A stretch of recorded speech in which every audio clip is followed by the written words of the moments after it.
record because I need the recording. You guys don't. I'll be selling the recordings in Takamaka currency.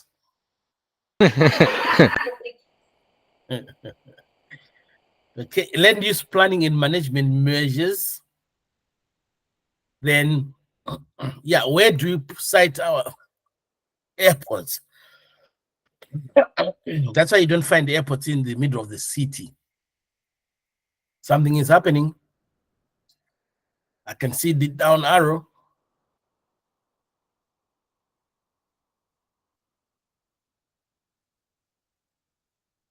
Where do we put our airports? Yeah, Ilagi. Pabo?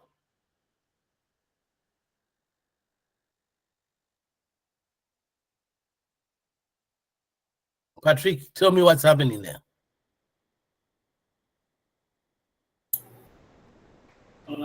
Pabo?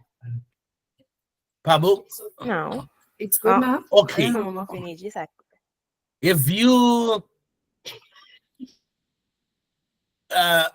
mobile phones, can you go to the minimum devices that are needed? Sometimes Pabo. Sorry?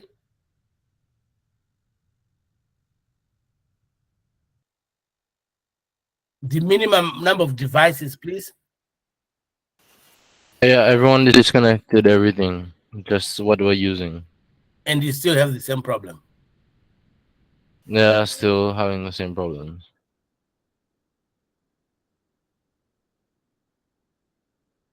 Oh.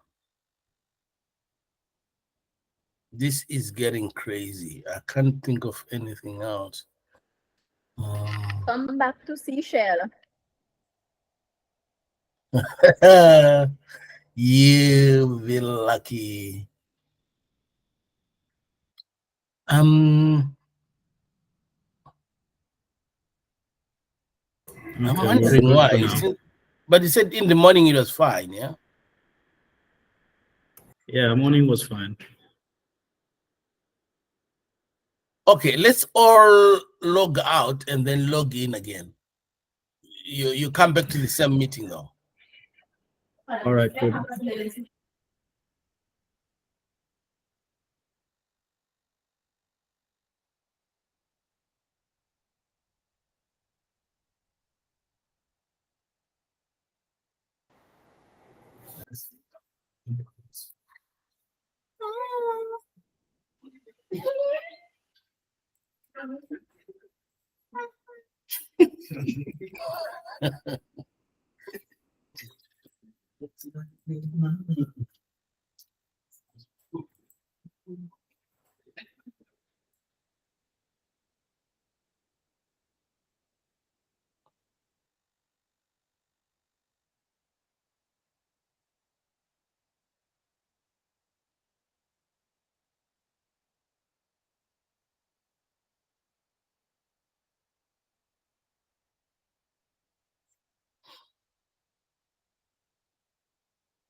One more to go.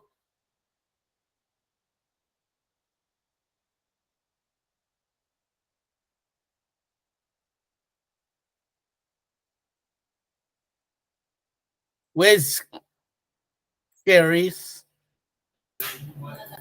She's still joining.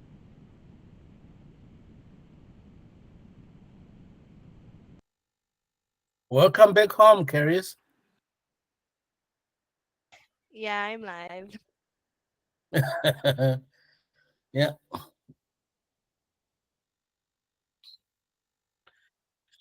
Right.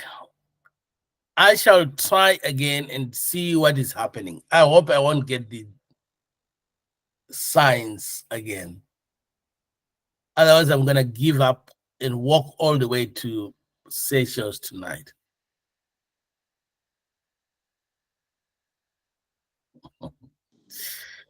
So, Noise and air quality are the biggest problems in aircraft management. So noise, we can manage it by making better and more efficient aircraft, especially performance of the power plants, which is the engines. Land use and planning also, we can take into consideration various factors like where do we put the airports? How do we site the runways vis-a-vis where people live? Then there's also the noise abatement. Can aircraft take a certain trajectory for landing and takeoff, which keeps them outside or well above areas of residence or cities? But also importantly, operational restrictions like no late night flying, late night and early morning, very early morning flights. Okay, so those are some of the ways we manage. In terms of noise, that's the categorizations that we have. So we got the table props.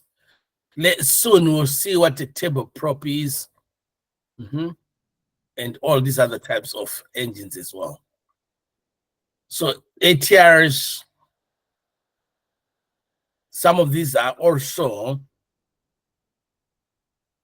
regional jets, and some of them are aircraft used for international flights as well. There's a mixture of the old and new. Here we also included the Boeing 747, which is a 400-seater. But this has got 4 engines. And this is slowly going out of service in terms of carrying passengers. And instead, some of them are being converted into cargo. So ever since we started with the 2-seat twin aisle, this is 4-aisle, we've come down the number of seats to 400. From 400 to about 350, between 300 and 350. So we lost on capacity, but gained on efficiency. We're still able to make more profit than if we were operating a 4-engine, 400-seat, but also that we have compensated by also having less pollution in terms of noise, in terms of air quality as well.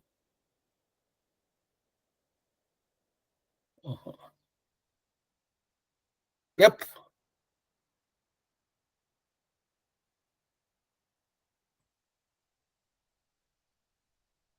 How is it now? Is it better?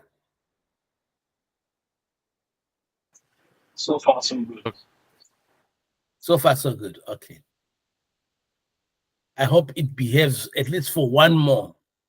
If it can allow us to do one more, then we can sort of say we've tried our best today.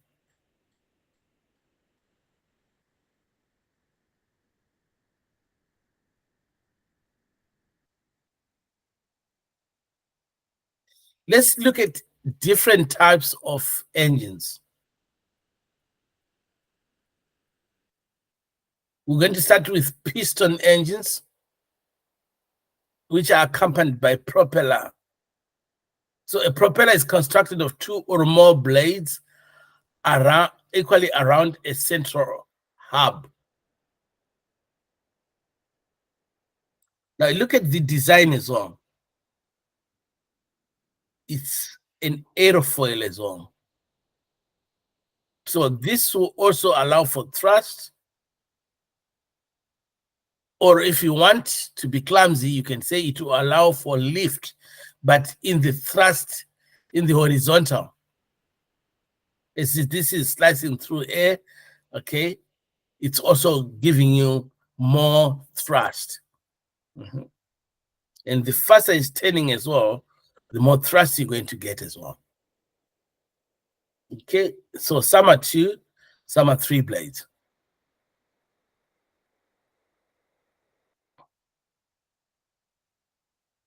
Propeller blade has an aerofoil cross section like a wing. It produces lift but in a horizontal direction. This lift is the thrust that is used to drive an aircraft forward.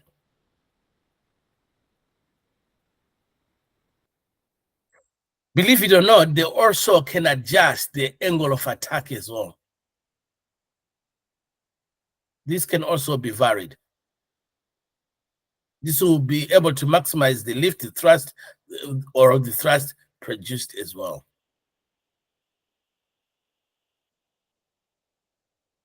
If the angle of incidence increases, the propeller lift or thrust will also increase.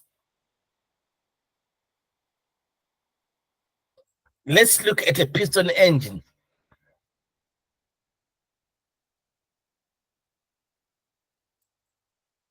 Yep.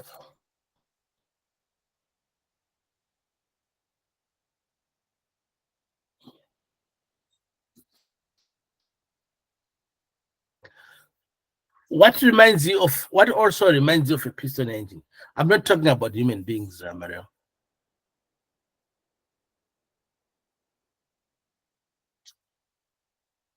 What reminds you of piston engines? A car? Yeah, just the ordinary car. Same thing. So the piston engine is one of the oldest power sources used by aircraft. It is still used by many light and ultralight aircraft. Operates best at low speeds, at low altitudes. Echo Quebec. In construction, it is very similar to an ordinary car engine. For simplicity, we'll look at one cylinder of a piston engine. That was the answer there, Johan. What's that? Ah, I was just saying there was the answer there. I didn't see it. Yeah, he cheated. I didn't see the answer. No, Johan knows about piston engines. He does, huh? Yeah, he does.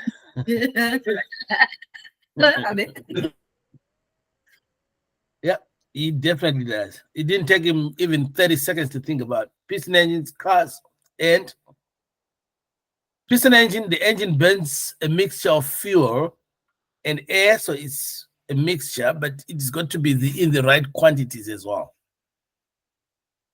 And this will then produce energy. This energy then used to drive the propeller. Let's look at the stages of a piston engine. The inlet valve is opened. A mixture of fuel and air is drawn into fuel is drawn into the cylinder by up and down motion of the piston. So this does the up and down. Then the compression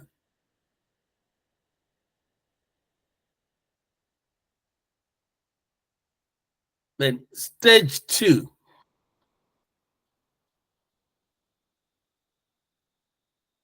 is the compression.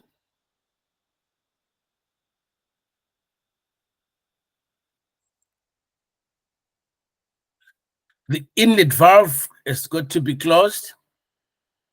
Then now the mixing of fuel and air is compressed by the piston.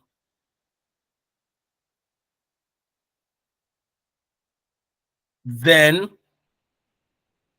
combustion starts. And this is ignited by a spark plug. Then there is an explosion that drives the piston back down the cylinder. Then this motion is transferred to the propeller by a series of mechanical links.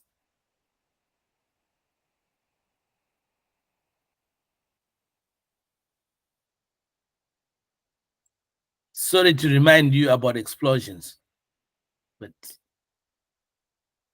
that's what happens.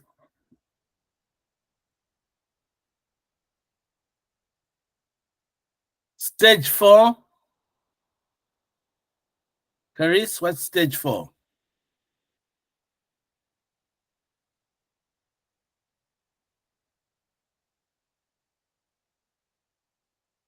Caris, what's stage 4? Exhaust. Yes. The exhaust valve is then opened.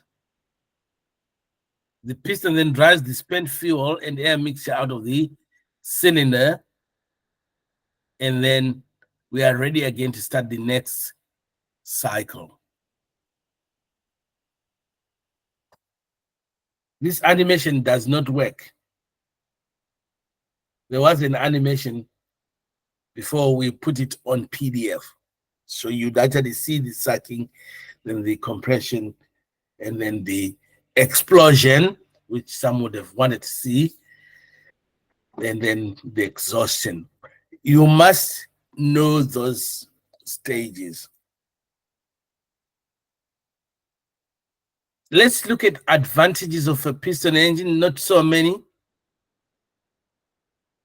Power changes are almost instant. You do a power change, the engine almost reacts immediately. This is good for emergency situations where you need more thrust, and then the aircraft immediately, there'll still be a lag, but not that much as if it was a jet engine. It's simple to operate. It's inexpensive to operate.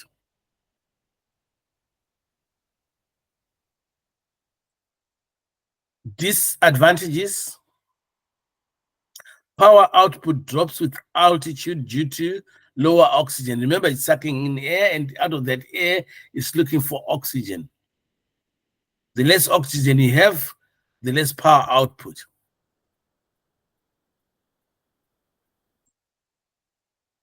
The other, yeah, you can read it yourself. I'm not going to read that. Just read it quietly.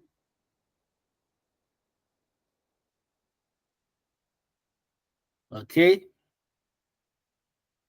Then I'll just skip to the bulk cross-section causes higher drag than a similar jet.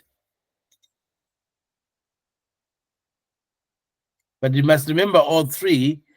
This one here is one that I allowed you to read for yourself. Okay, that's this simple old traditional piston engine with the up and down motions, sucking air, compressing it, igniting, then exhaust. In turn, it drives the props. Okay. Learn also especially the advantages and the disadvantages as well, and including the vibrations.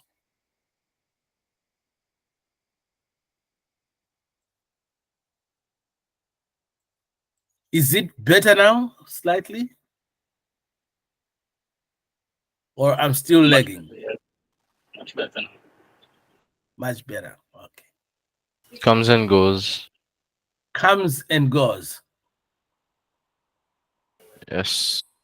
That sounds like I did not mean it in any other way. yeah, that sounds like a horrible experience. Just when you are enjoying the lesson, then it goes. But lucky enough, it comes back. Okay. Let's just finalize engines with jet engines, then we'll call it a day. Kind of, as far as aircraft is concerned, we can go back into something more interesting. I think we've said a lot about aircraft today.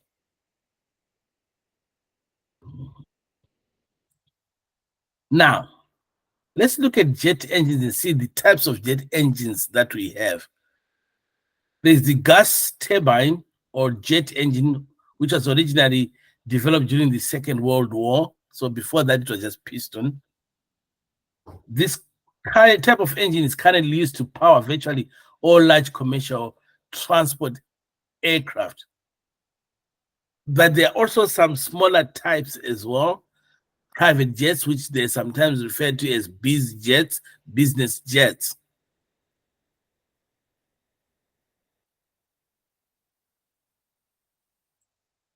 Jet engine operates by compressing air, mixing it with fuel, burning the mixture in a continuous process. Then the resulting hot exhaust gas provides the thrust of the aircraft. So you need that exhaust gas, because the amount of pressure that comes from there is what then gives you the thrust.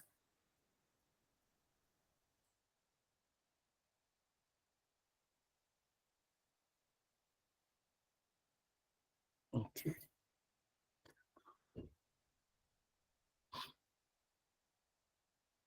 Okay. So we'll try again. Jet engine, air mixture with fuel, burn, and this is going to be a continuous process, otherwise your engine will stop.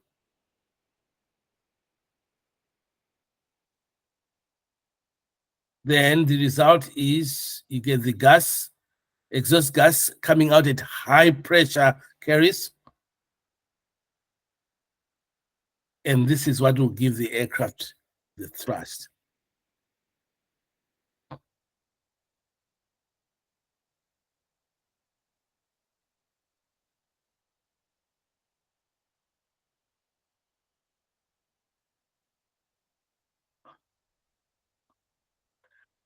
Two main types.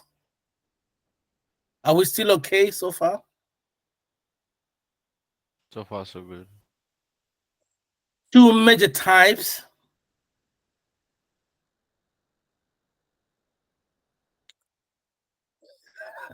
Thank you, Caris. I think you're right. Talk about the devil, and then he flies past. You talking about me? Yep, we shall not talk about the internet. So there are two major types of engines. There's the turbojet, but there's also the bypass, which is also called a fan engine. The turbojet is the simpler engine. It has been replaced by the fan jet. So the turbojet is the older version. So obviously less efficient. Okay. Does the job still, but it's less efficient, replaced now by the fan engine. I wonder why it's called a fan engine. Maybe it is got a fan or fan-like, yes, feature. So that will be easy to remember. If you look inside of a jet engine in modern day, you actually see the fan in there. It's solid. You can try throwing a piece of metal in there and see whether it is a fan or not.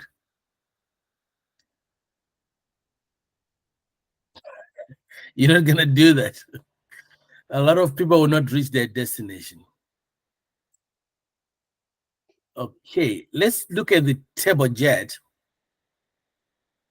Intake, compressed, okay, burning. Then the expansion, explosion at the back. And then you get the forward thrust.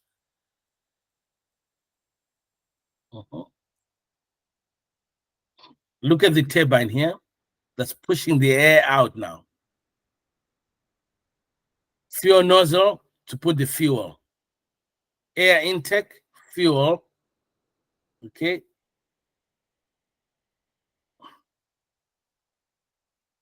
Okay.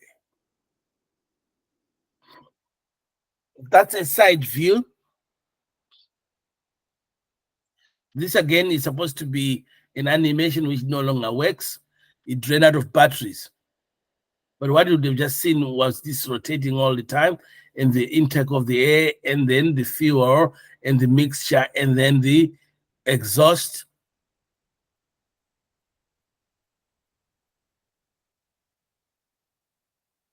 Some advantages: it's fuel efficient, but that is qualified at high altitude.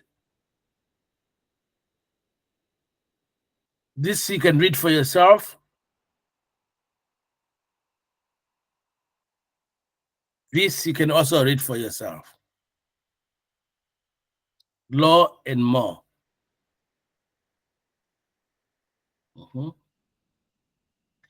Disadvantage is only economical at high altitude. Below that, they are chewing a lot of fuel. And then remember, with the piston engine, they're quick to respond to any power changes. Turbojet engines do the opposite.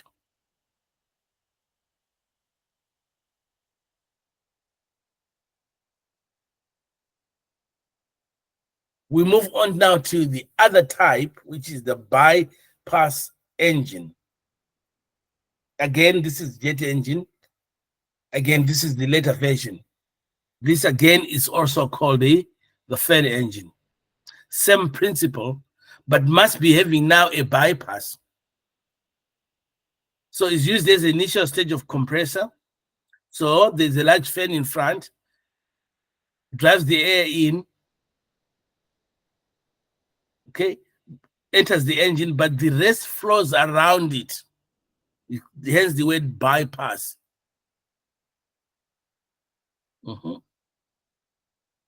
There is the big fan. The air comes in and it's bypassing the core.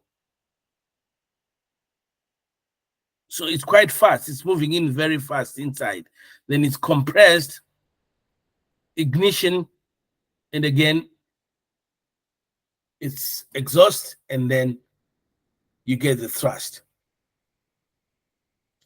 Again, this animation would have shown you all these wheels going up, but the only difference you see here, that's the bypass. This, you'd have seen the air in the bypass cavity.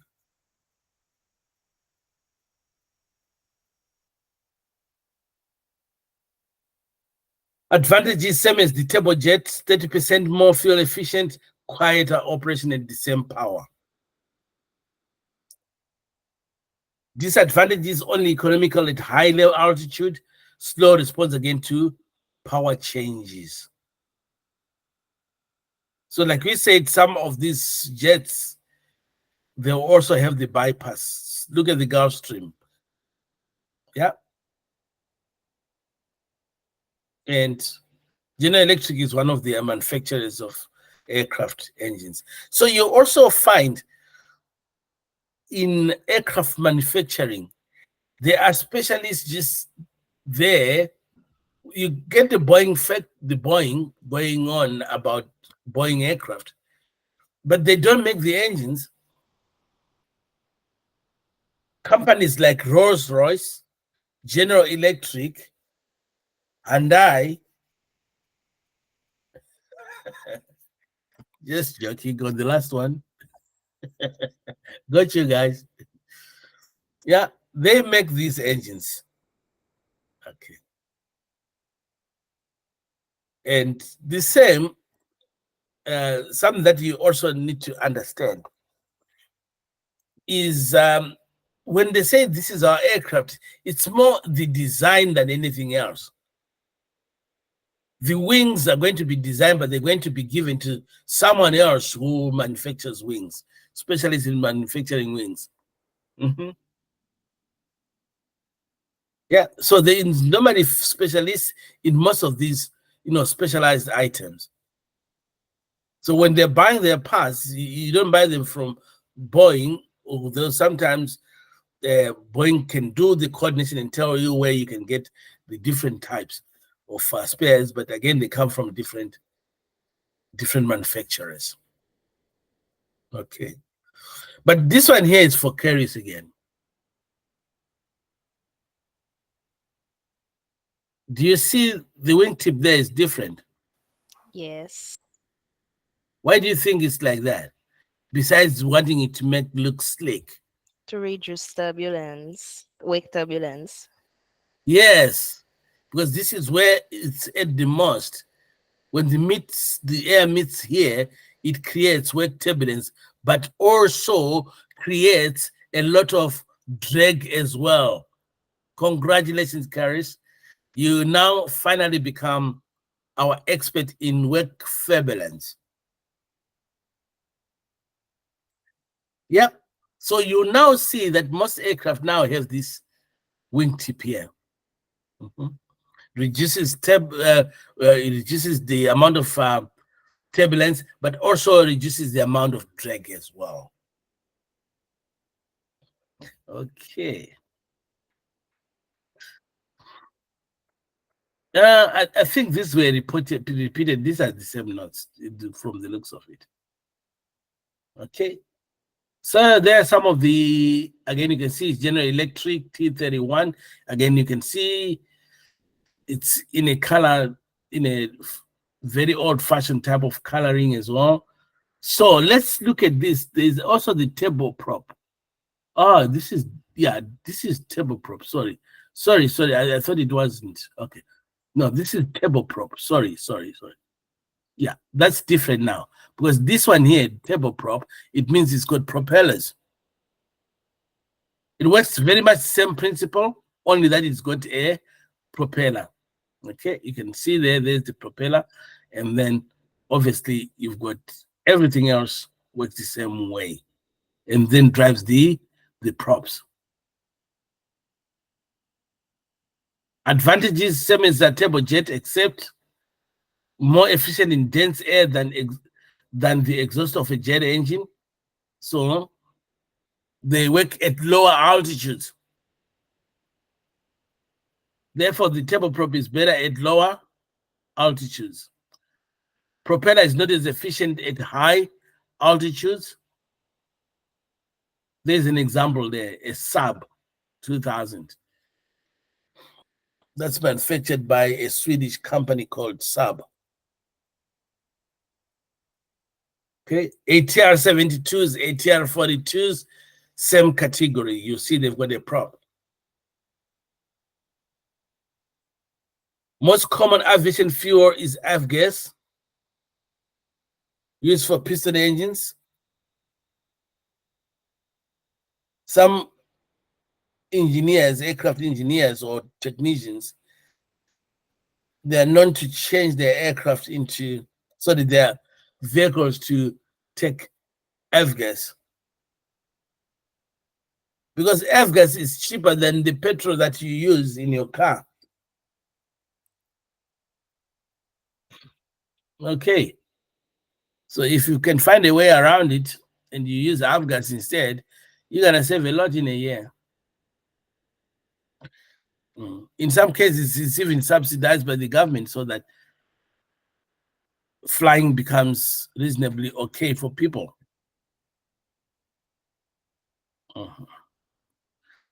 Then Jet A1 for the jet engines, which is kerosene. It smells like diesel fuel. The Jet B Natura. I think we have smelled it at the airport, some of the airports. So the Jet A1, that's what most of these modern jets take. But then there's also the Jet Natura. This smells like diesel. When it's starting, when it's even parked there, or when it's starting, even the exhaust, you can smell the diesel. Ladies and gentlemen,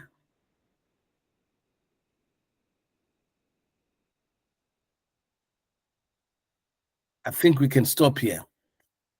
Unless if you feel like going on and on and on. Do you feel like that?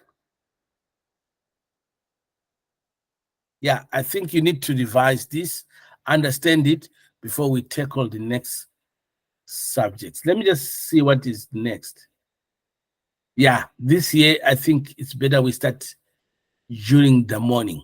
The instrumentation now. We're finished with the exterior. Is there any questions? Any comments? Patrick?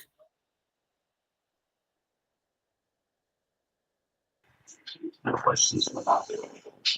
You're okay with everything. Marielle?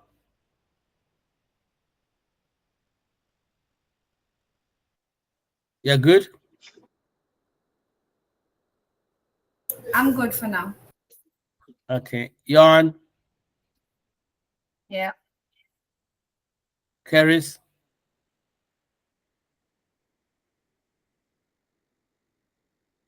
Charmaine? You good? Who else is there? 1, 2, 3, 4, 5. 3 others. Loa and Akim. Are you all okay? Yeah. Or any comments?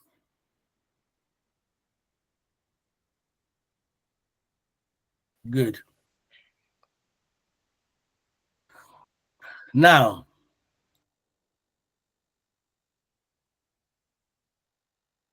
let's digress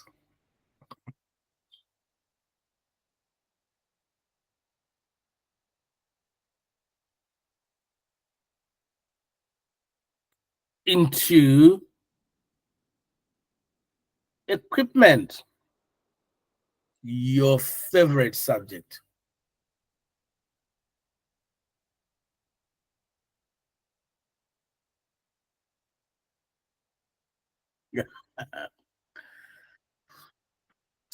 I know you all love, what do you call it? Closet equipment lovers. You will not say much about it, but you love it. Let's look at direction finding. Anyone can just come up there and shout the answers so that we quickly move on. Direction finding, what is it used for?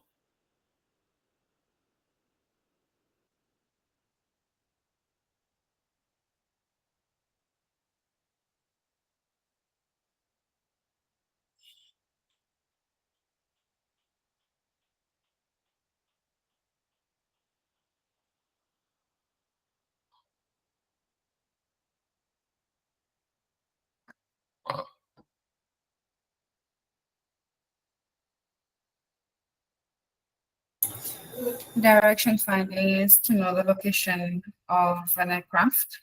That's really The location of an aircraft. How are you going to know that, Mario?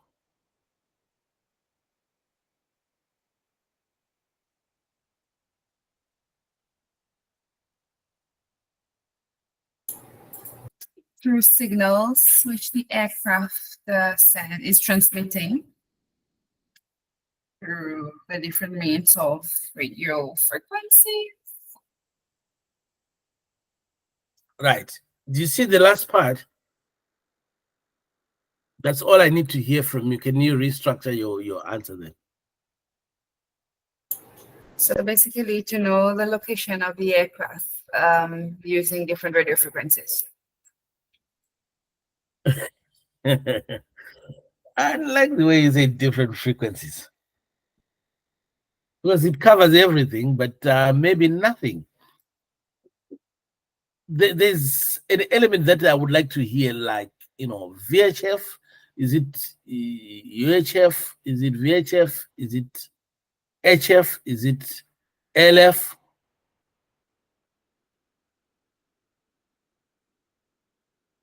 I suppose that's what you mean, Mario. But which one of the above? It's from the medium frequency to very high frequency and ultra high frequency.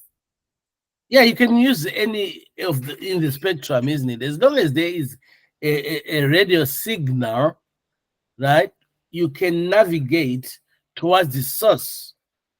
Okay, using ADF, automatic direction finder. Yes. But we can also have specialized direction finders, because we said the other day you can actually navigate towards where SBC is, and you get through right overhead the SBC. But specialized DF stations, which normally are at airfields, or will take aircraft to overhead, preferably a built-up area like a city, something that's easy to identify, but preferably an airfield, because then they can also land if they were lost. But you can also have a series of antennas.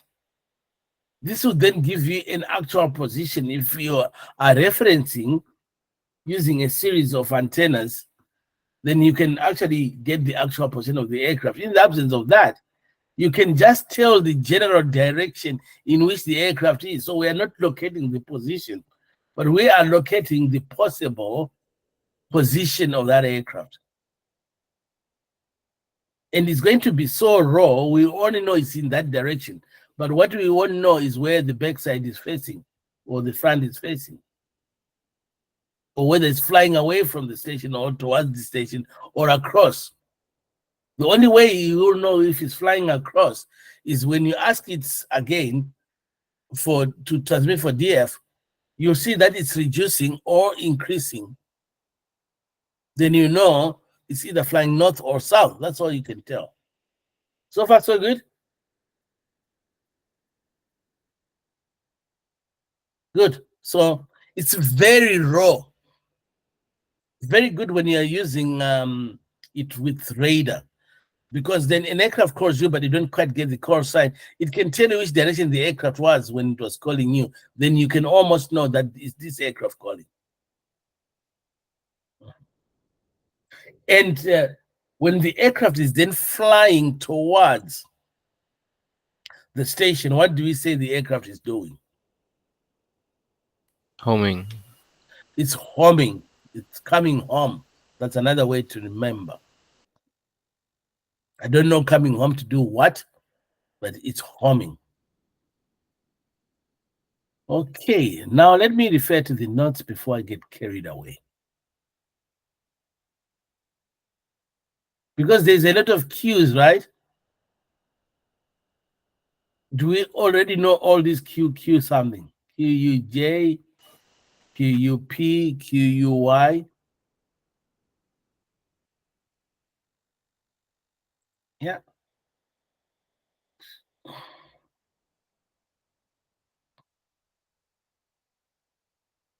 See that?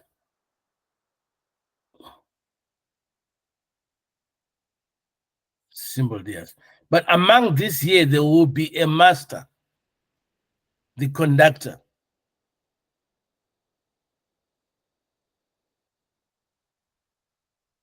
So when an aircraft is homing, what do we have to take into consideration?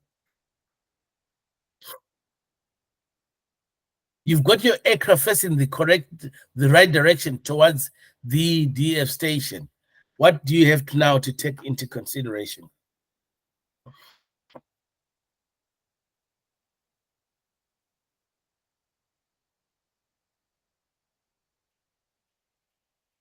The aircraft's heading. Yes, but it's a heading. Is there any caution we have to take since it's a heading?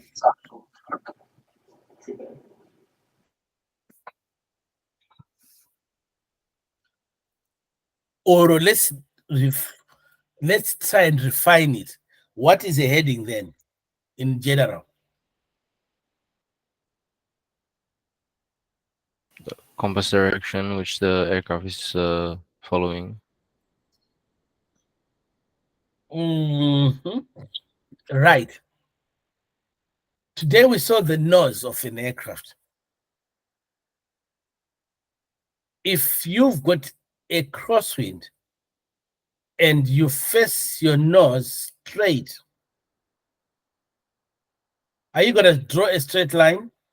right below you, when you got a crosswind and your nose is facing straight, maybe to the west, on the ground, are you going to be drawing a straight line? Will be to the side, no? Mm-hmm. Yeah. So to avoid doing that, what do you have to do? Yes, your track will be straight. Sorry?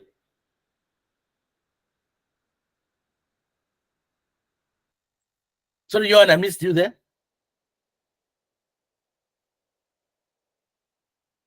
You have to turn your nose into the wind. When you turn your nose into the wind, is that a heading?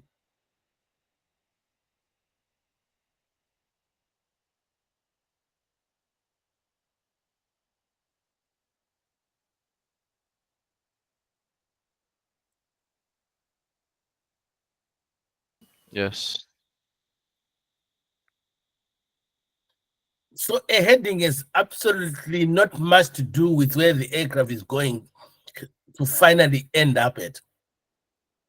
If you don't adjust your heading, you will go wherever the wind wants to take you. So that nose you see of an aircraft is always going to change in terms of where the wind is. We call that wind corrections. And then you come up with a track now. To remain on your track, which is the straight line, you must alter your heading accordingly. So when the aircraft is coming, you're going to ask it to transmit for direction finding for DF on regularly to see whether it is still coming towards you or it's been drifting. Then you adjust the heading. So it's not going to fly in a straight line, because by the time you make the adjustment, it would have probably moved to the side a little bit. Is there anyone who did not quite understand what we mean by that?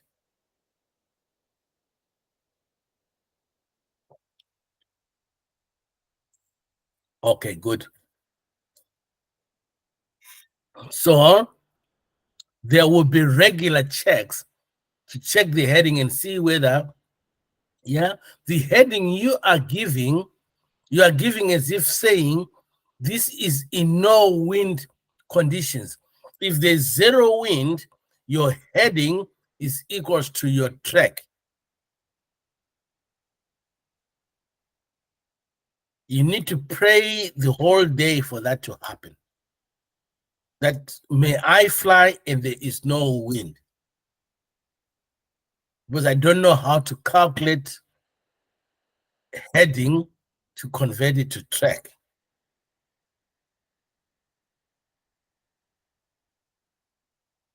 Navigation coming soon. But you've had an introduction to it. Then you won't need to pay for it. You just happily calculate it. Okay. Now, these here, ladies and gentlemen, and Loa, you need to know them.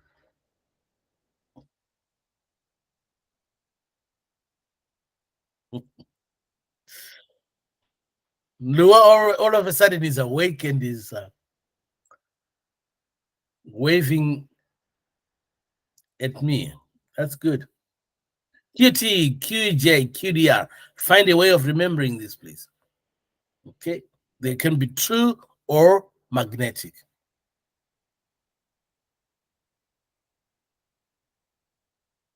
The good thing is, if you're doing direction finding, you can just select whether you want magnetic or you want true.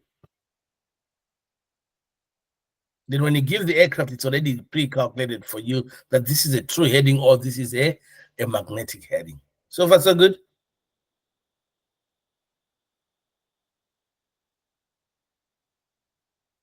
through magnetic. And again, we've got bearing. Then we've got the heading to steer by aircraft. Again, it says no wind. So once we see no wind, we know that this here needs to be checked regularly, needs to be corrected regularly as well. But you're not going to correct just because an aircraft has gone 1 degree, 2 degrees off. Then you start correcting. You will sound crazy. You'll let it drift at least maybe 5 degrees and then give it a new heading. Otherwise, you will sound very crazy. You are now 1 degree south of your track. 10 left 1 degree, 10 right 1 degree. That will sound awfully crazy.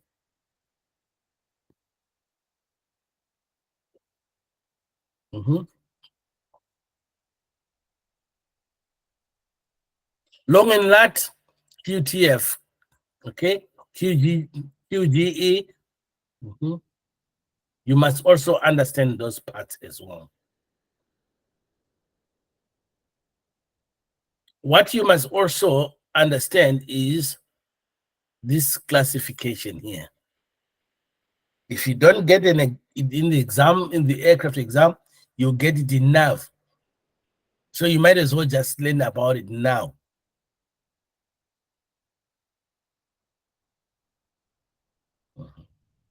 Somewhere in your AIP to also give you these classifications as well.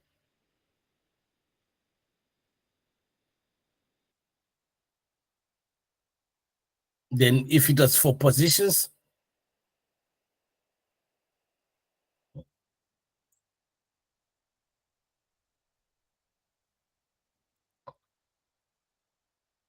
in aviation, we normally use VDF and UDF. But again, you can use even HF as well.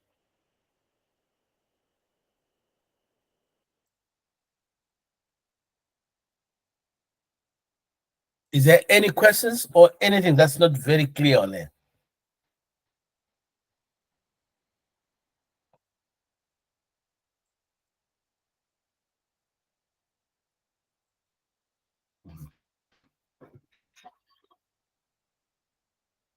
I wonder why I had to revise with you that part. I still wonder myself why. Okay, let's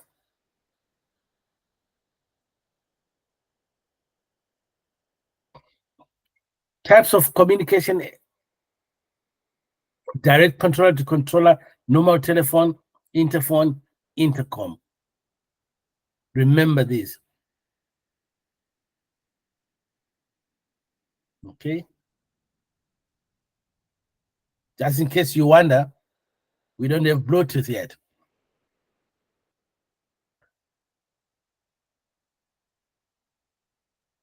That's all you're gonna use.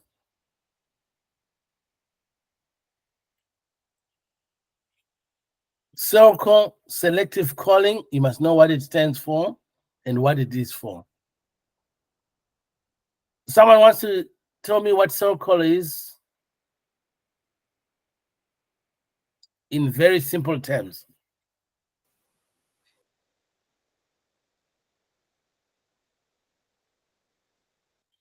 Selected calling, what it is and what it's used for.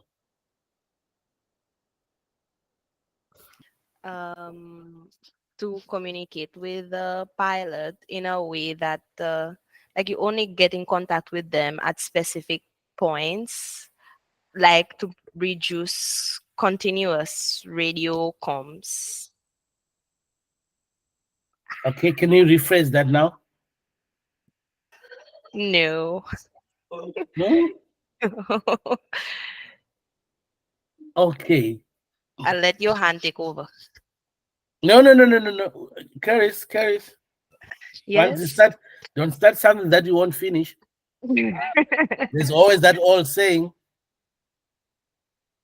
Yes. So, is it a way of communication with the pilot?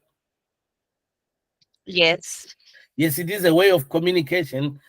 Okay, but what makes it selective calling? I think that's Because where the key word is. the aircraft has specific codes. It's like an individual code for the aircraft. Yeah. Mhm. Okay, that individual codes. So the controller inputs those codes. Why is the controller calling that aircraft? So that it can communicate directly and specifically to the aircraft, and the pilot knows that they're being communicated to Okay, without having we're to getting there. continuously listen to the That's enough. radio. That's enough. That's enough. We're getting there. Don't worry. So, but why is the aircraft not listening out? Because we say an aircraft must always maintain a listening watch. Oliver, yeah, That's the important part now. Why is it not listening out? the pilot's ears are tired. You may have static, static, static. You may have static interference, and also maybe to reduce cockpit workload, overload. Yeah. You said Okay. Yeah. All right. I'll take hello, that answer.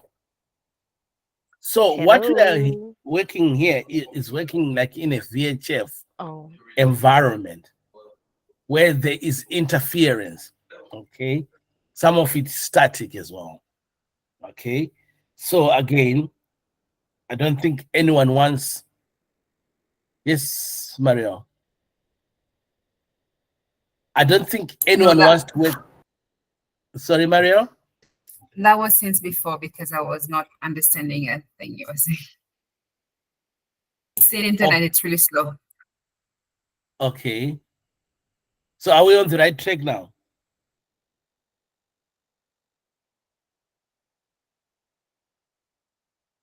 Okay. So we're in an HF environment and you're in a cockpit. You don't want to be listening to all those calls. If it's VHF, it's fine. You can even reduce the volume and it's got less interference. But HF, one is normally at high volume. Then secondly, there is all that interference. Then thirdly, one call takes forever to finish. But sometimes the aircraft is going to say, whoever is calling or or communicating is going to say things twice. So they are allowed to switch off their radio system and remain only with cell call. When the controller wants to talk to the aircraft, they will then alert them using the cell call code. And then it flashes in the cockpit. Then the aircraft will call the controller using what? Are they still using the cell call system?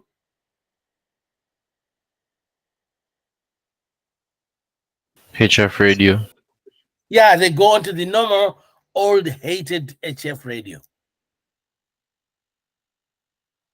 Then they get their message, then they can switch off again. Or normally it's not switching off. Let's just say they'll put the volume down. Because if you switch off, it might never restart. Okay, that's a cell call for you. Now, why did I spend time on it? Because I think it can be an examiner's favorite. But here we're talking of something that works differently from what we normally traditionally know, that aircraft must keep a listening watch first and foremost. Cell call again is just a signal, not a voice communication, a signal to alert you that we need to talk to you on a voice level. Okay, so you must also show your code on the flight plan so the controller knows. There must also be some pre-flight checks, and yeah, that's pretty much it. So you must know some of that as well. Okay, So far, is it okay now with cell call?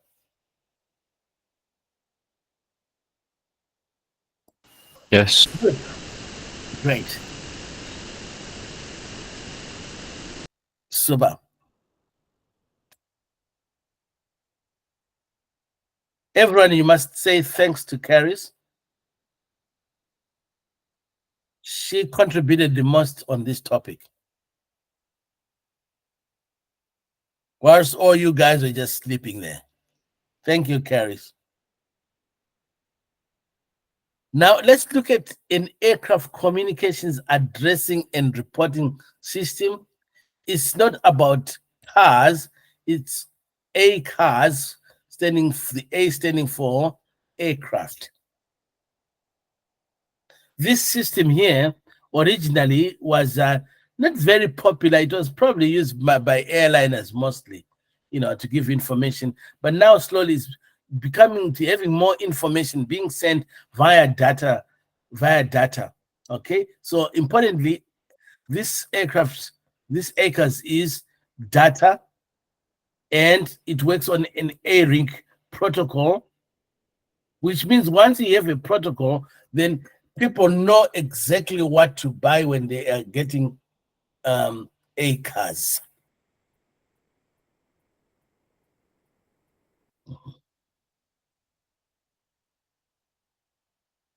I will breathe in,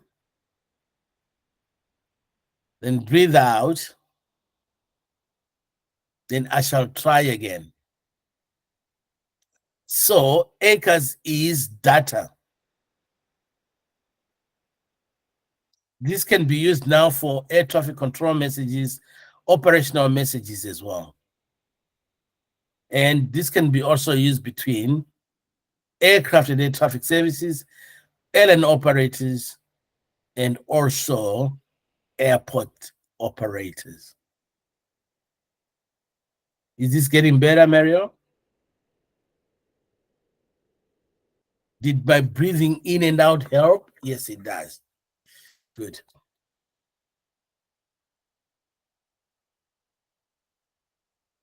Okay, that's circle. That's ACARS for you. So communication now in air traffic services is changing, isn't it? From good old HF, VHF, then VHF. Then after that, we start going data now. Okay, and with data we got ACARS, then we got CPDRC, and we got also the good old ADSB as well, which is also consistently sending you messages from the aircraft in terms of positioning, velocity, operational factors as well.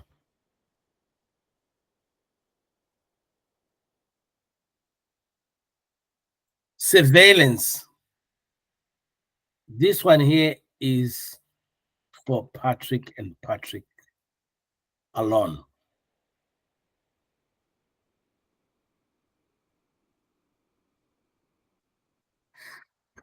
Who would like to tell me in very simple terms what surveillance is? And for Patrick, we don't want to hear the V word yet.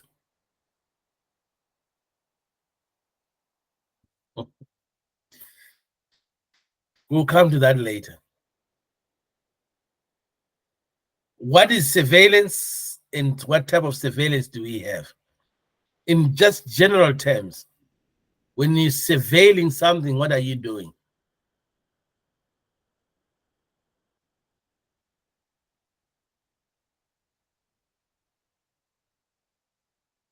When you drive past once, twice, 3 times, that's surveillance, isn't it? You're watching over something. Monitor. Monitor the movement. of Sorry? aircraft. Monitoring the movement of aircraft. Yeah, so you are watching over the aircraft, you're watching their movement, okay? But here you are using some equipment that has got both hardware and some software. We need those both hardware and software because at the end of the day, it's of no use just surveilling and not getting information that is useful for controlling the aircraft. You could be watching the whole day like those plane spotters. If you ask them what they're trying to spot, it's completely different from every normal human being would want to know about an aircraft.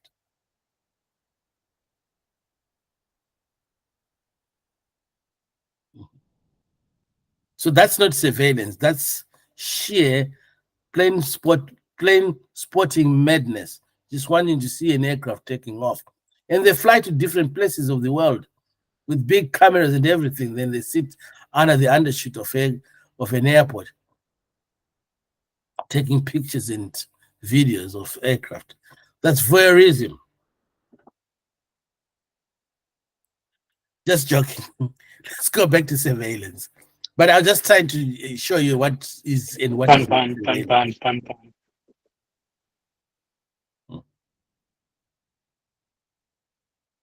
Okay. I shall breathe in, breathe out.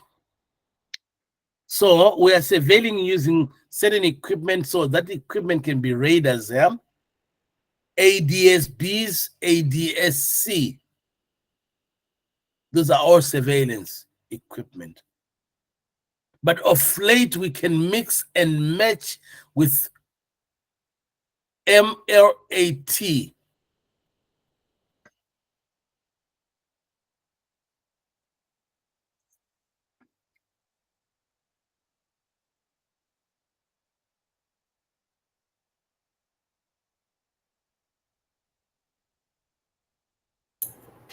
Oliver, can you rephrase your last statement, please?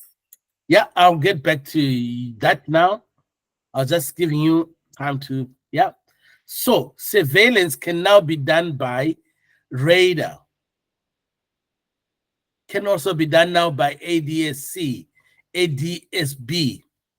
But now we can also do a combination of several factors using the multilateration. Any sensor goes. We use all types of sensors to get the position of an aircraft or vehicle on the runway, or sorry, at the airport or in the air with multilateration. ADS-B, we can use it also on the ground and in the air. This is what I want you to understand. Radar is not very useful for things that are on the ground unless it's a special surface movement radar with the antenna facing down. Otherwise, radar will be good for things that are flying. The source of information for ADS-C, ADS-B, and some parts of multilateration is the satellites. Radar is terrestrial based. On the ground, you have aerials. Hence, they are limited in range and scope.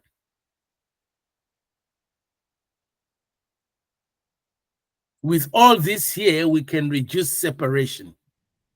That is the advantage.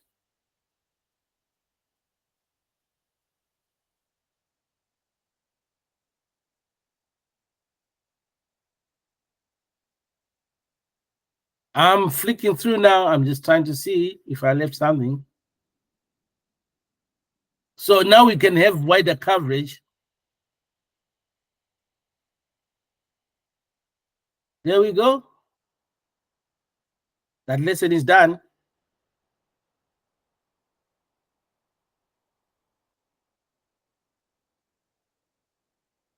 Any questions?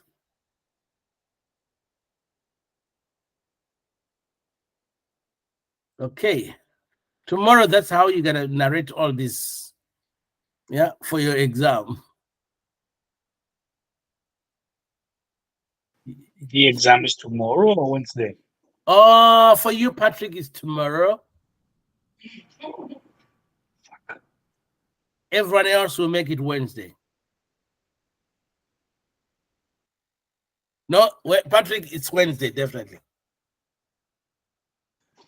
Well, you said tomorrow. That's why No, I said tomorrow. That's how you should be narrating. You can't feed a cow at the market. It's too late. You feed it the day before or weeks before, and the day before, yeah, you can still feed it. On the day, it's called cheating. You're just putting weight into it and then pretending that weight is normal meat. It's not. It's just water and grass. Okay, so tomorrow, that's how we're going to be revising. We are not going to be going to the notes too much so that we see how much we can remember in exam atmosphere. Okay. Electromagnetic waves, that's the movement also of these waves. And there is two here types of waves. There is the electrical, there is also the magnetic. And this is what trader uses. But the longer distance they are traveling, the weaker they are also going to become as well.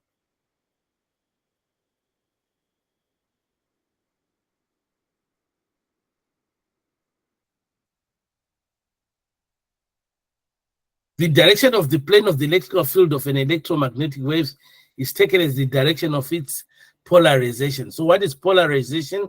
Polarization is equals to direction of plane of the electrical field, the electrical field. If it vibrates horizontally, the wave then will be horizontally polarized. Now, what do we mean by polarized? We are looking at the ground. If it's running parallel to the ground, then it's horizontal. If it's at 90 degrees from the ground, then we say it's in the vertical plane. Which ones do you think we should use in air traffic control? Vertically polarized or horizontal plane?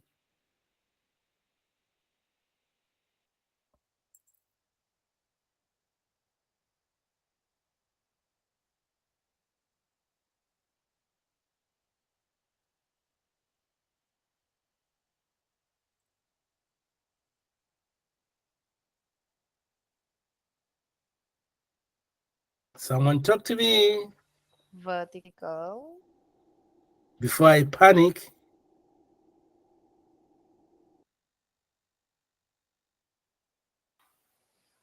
Teresa, we said don't start what you can't finish.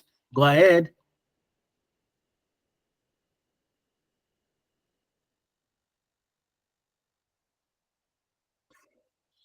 If they ask for your advice on radar, shall they buy a radar system that is polarized in the horizontal or in the vertical plane? In the vertical plane, because Sorry, speak a bit louder, please. in the vertical plane because aircraft fly vertically. Okay. What then happens to the aircraft that are flying low? Like on They final have to approach. they use something else. Mhm. Would you agree with me if I said I think we prefer horizontal because it's parallel to the ground? And don't forget, we're not just saying parallel, we're saying it can go up to high levels, but just running parallel. So it gives us a longer picture, a more coverage as well in terms of horizontal distance. Vertical will give us more coverage as far as vertical is concerned, going up alone. But what good is it if you can go up, but you can't see things that are far? Would you agree with me then if I was to say, yeah, okay. Yeah. Remember that, please, horizontal. Okay, remember that lobe is facing horizontal with its side lobes. Vertical will be good for MET because they are looking for weather which is up there. And in short areas, very specific areas, especially as close as possible to the point at which you got your radar sighted. Does that make sense, guys and ladies and gentlemen? Good. Don't forget the good odd lobes which way they are facing, if then you can't remember. They are facing horizontally.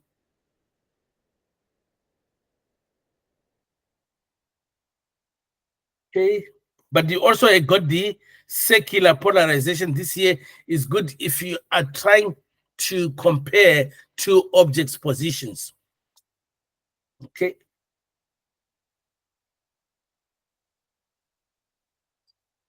You must remember what a wavelength is.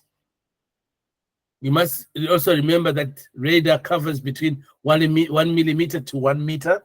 So it's not much, but most of them are around here on 10 centimeters.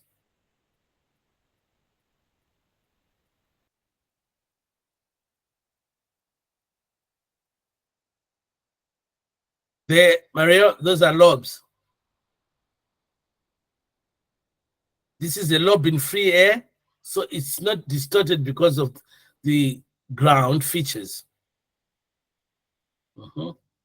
And these here will be side lobes, but we don't need these. These are also some of the things that might give us clutter.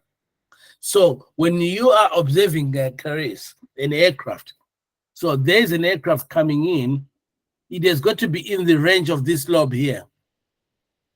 Otherwise, the radar will not see it. But as you can see, if the lower the aircraft is, the longer it takes before you can identify it. And these side lobes here, these are almost like just a waist, but they are there. So these here might help to see traffic on the ground, but nothing else. But they might also then give you clutter. So they are in some form always going to be there, whether you like them or not. You might as well just accept that they are also going to be there. So near the ground, it becomes uneven. Okay.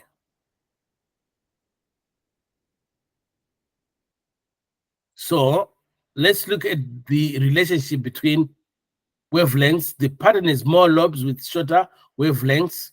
The ground coverage is better with shorter wavelengths. Remember this.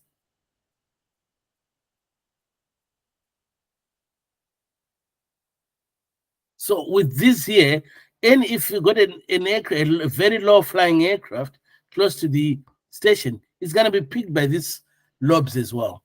Okay. So, but also if you could on the ground as well, this might also pick, vehicles and everything that is on the ground as well.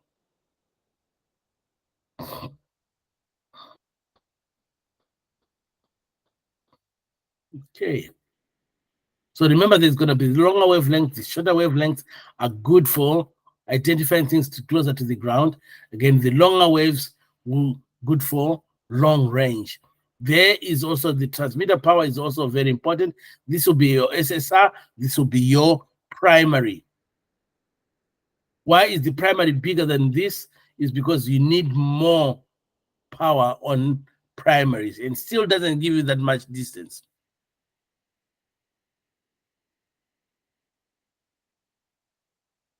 Look at the relationship also between the longer the wavelength, the larger must be the area, and you can also vice versa go smaller area.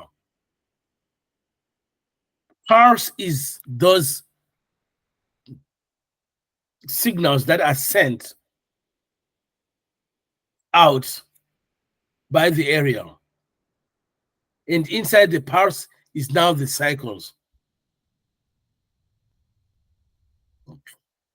So don't confuse the cycles with the with the parses. So there is an example of one parse. And then for shortwave, it will have very short. This will give you a very good picture. This one here is a longer wave, good for long distance. One parse contains less cycles. Not such a good picture, but again, it's going to take you longer. This here is very good for the TMS, good for the final approaches. This one here is good for area control.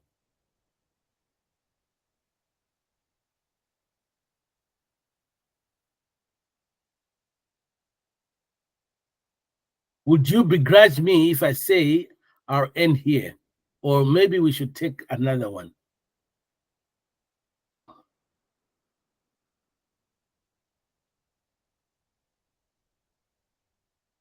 Yeah, let's just take another one here.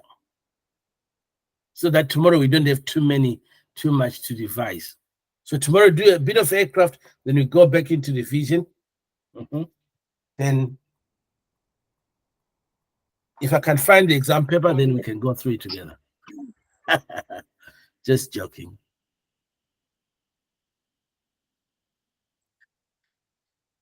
There is primary radar, there is secondary radar.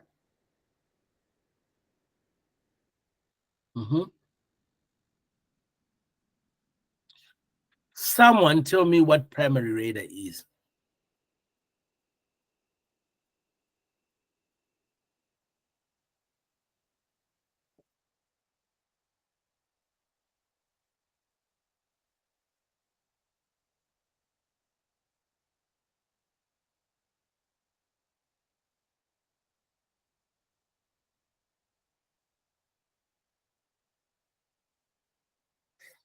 I can almost see Hakim Basic. trying not to be there. Jan, yes, go ahead. It's one of the basic radar systems which uses only a transmitter antenna, which sends out signals, and it calculates the time it has to come back to an object, specifically an aircraft, and that's basically primary.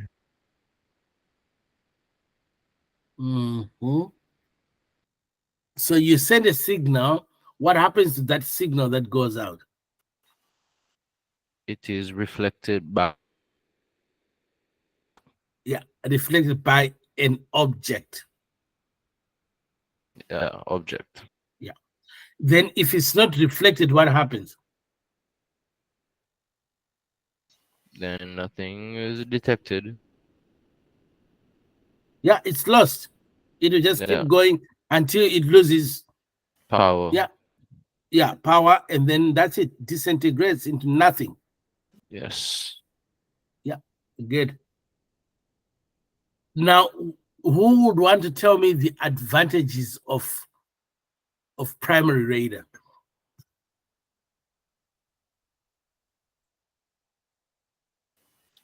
You only need the antenna to send out the signal. You don't need transponder on aircraft to receive and integrate. Which all boils down to cost. It's more cost effective, yeah. Cost effective. Now, would like to tell me about the disadvantages? On here, let me say some of the disadvantages. We're struggling to find an advantage. We did finally find some, a couple of them. What about disadvantages? You don't get a lot of information from primary. You only get the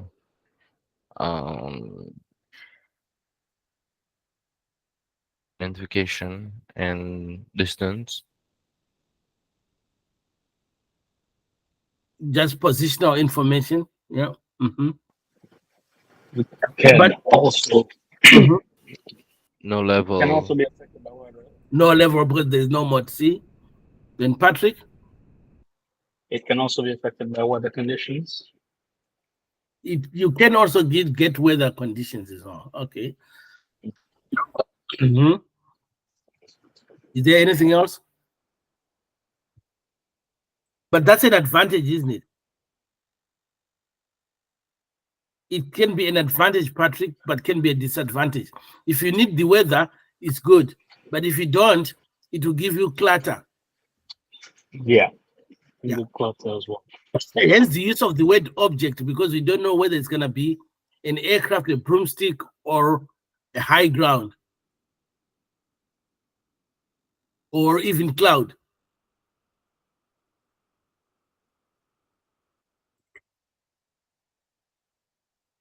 Okay. Another disadvantage, the range is going to be very limited, isn't it? But it's only as far as how far the signal can go. So if an aircraft is flying at a lower No, is altitude, it range an advantage? Yeah. Mhm. Yeah, okay. Yeah. Is there anyone who would like to tell me how a secondary radar works?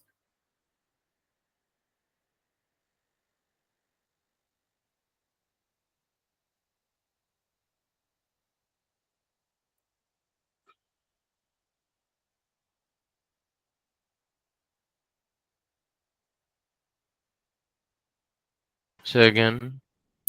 Secondary radar, how it works? Lagging.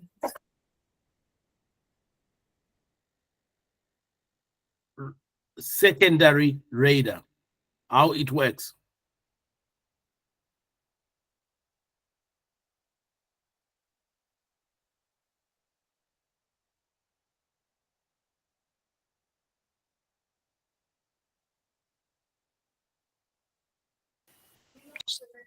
Still kind of, it's getting bad. It's getting worse. Oh, it's getting worse, is it? Okay, let's all breathe in, breathe out, and just Yeah. talk about nothing until it gets back.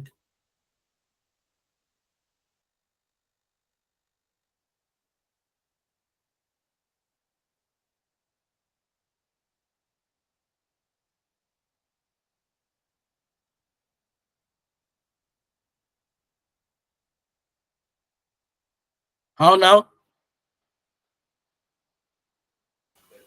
Better, yeah. Okay, I'm gonna try again something tomorrow, yeah, from my side, and we might even try to change into Zoom, just in case Zoom is lighter. We don't know what is causing this, but we'll try and fix it ourselves before we ask for help. Secondary radar, how does it work?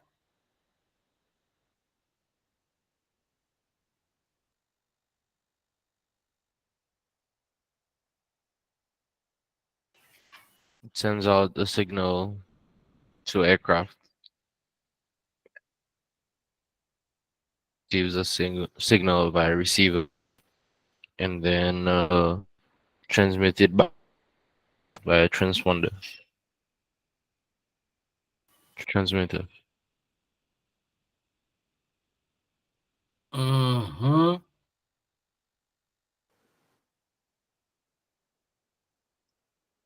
Operates So it using works with transponders and what else?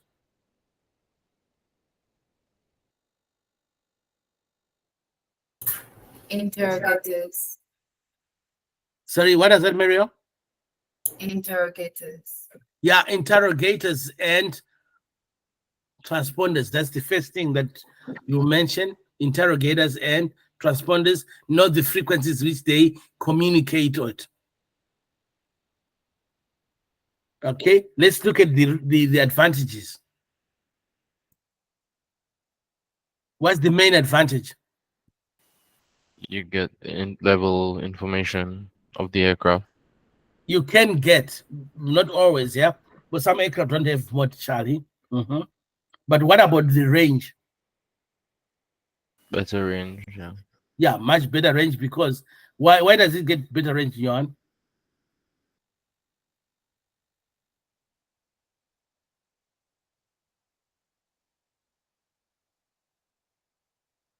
I'm thinking.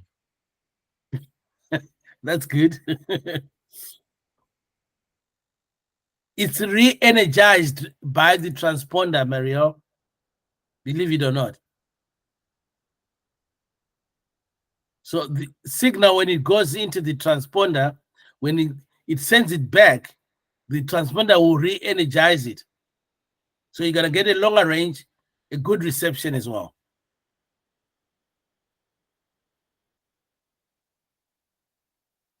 Okay. What is the other advantage?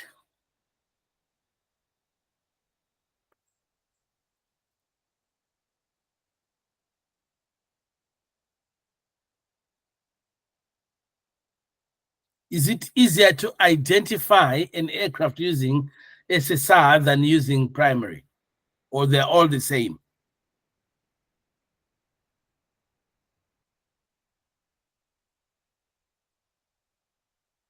Yes. Repeat your question, Oliver. Is it easier to identify an aircraft using SSR than primary?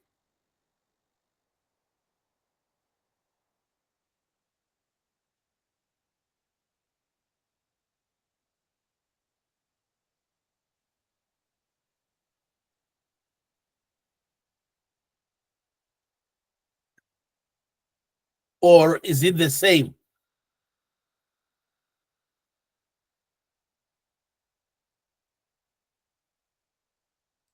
Okay. Let's go back to It's basics. easier with SSR. Yeah, let's go then to basics. How do you identify an aircraft using primary?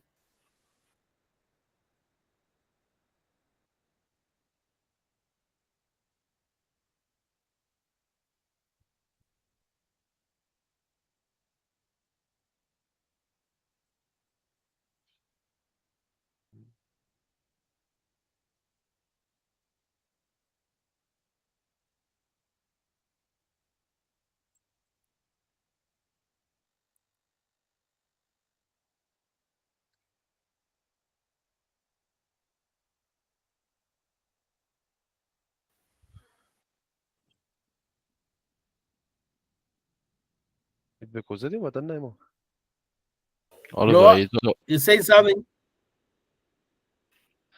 With reflected radio signals. Identification The of radio an signal aircraft bounce with back radar. Sorry, Noah. No, I'm listening. I'm listening. Okay, identification. Why are we identifying an aircraft?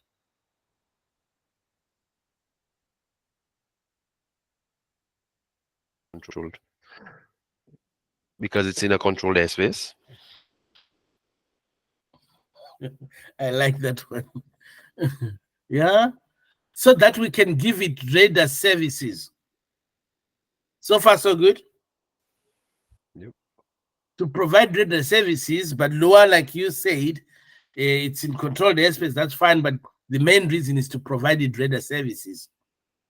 We can still provide radar monitoring without identifying an aircraft.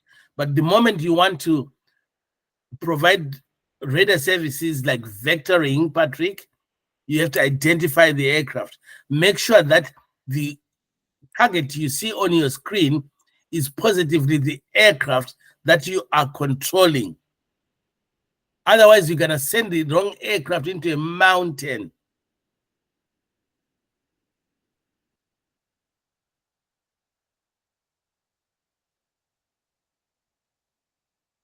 Okay. So identifying using primary is going to be very difficult because it doesn't have a code. So you can either turn an aircraft gives you a position report over a non-fixed point that is identified. You can make the aircraft make some maneuvers and you see it making those maneuvers, that's identification. You can also see an aircraft departing within 1 nautical mile, you can identify it. If you don't, you have to start all over again. Whereas it's the SSR, to identify an aircraft, you give it a code, and if you see it change to that code, it's identified. When you see it with that code, it's identified. If in doubt, you can ask it to do what, Marielle? Squawk.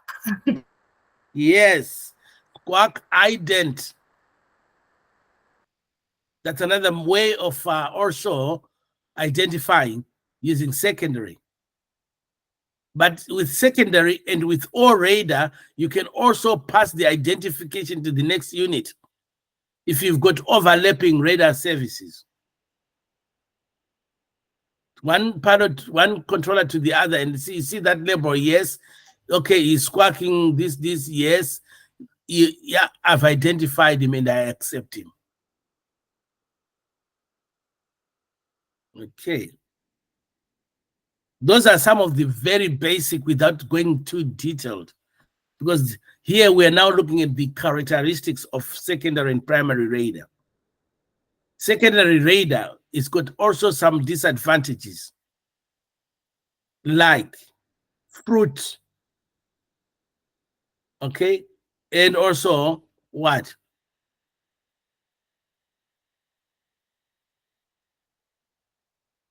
Gabbling as well, not gaggling. So go through that please tonight.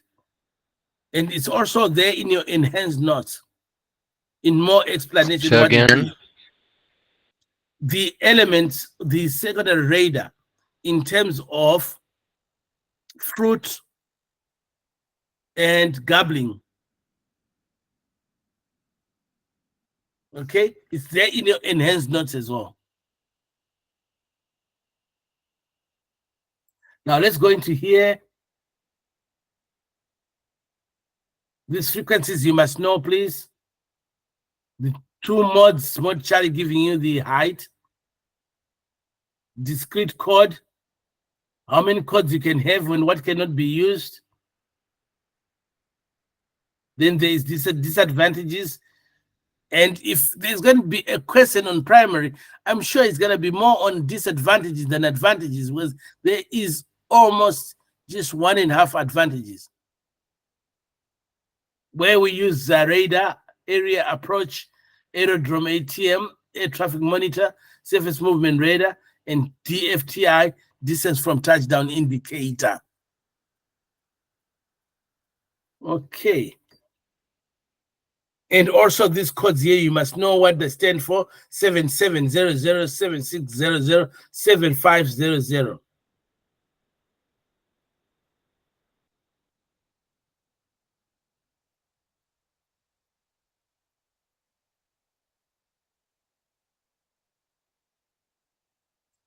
I shall stop here because I'm about to lose my voice.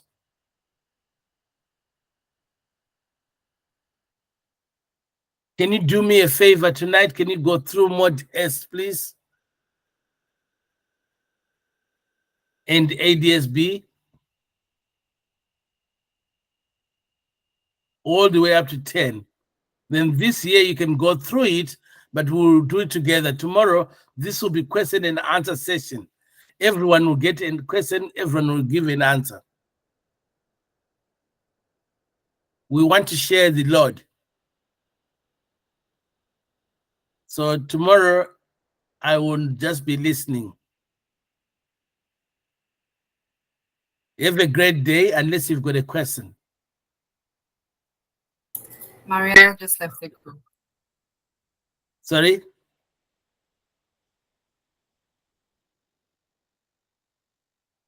You are all good, yeah? Sounds like it. Yeah, we'll try some more tricks tomorrow before we worry too much about the connection. But I think we're connected 80% of the time. We want to make it better to about 90-95%. Okay, have a good night. And if I find anything interesting, you'll see it on the platform. And I will be sending you the workbook for aircraft. Is it the same time tomorrow? Unfortunately, for some of us, yes, it's gonna have to be the same time. Waking up at 5. But hey, Okay. that's life. All right. Everybody catches the word. Sorry? The early bird catches the worm. I suppose. But the earliest bird will get fed up with the worms. So they end up leaving some for us. Good night, all. Okay, I'll also find a way of